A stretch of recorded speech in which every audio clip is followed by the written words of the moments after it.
Des proches qui ont accepté de témoigner. Voyez ce reportage de Djouka avec Pierre Desorgues.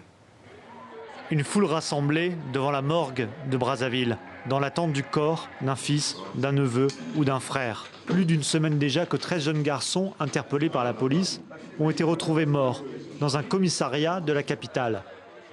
Les familles réclament la vérité. Nous sommes meurtris par le décès de notre petit frère parce qu'on ne peut pas comprendre quelqu'un qui est arrêté dimanche à 14 h, la nuit de dimanche à lundi, quelqu'un meurt. Mon fils de 19 ans qui vient de présenter le BPC a été pris dans une boutique. La polémique ne cesse d'enfler dans le pays.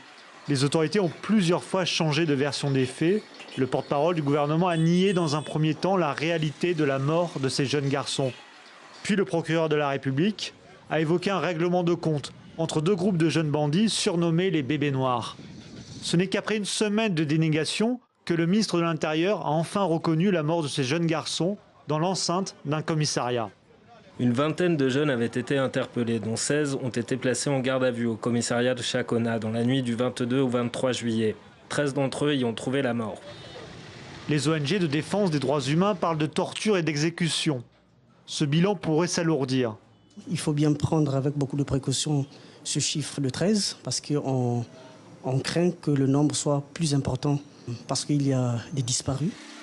Le gouvernement a promis une enquête impartiale. Selon l'Observatoire congolais des droits de l'homme, aucune autopsie n'a été encore réalisée.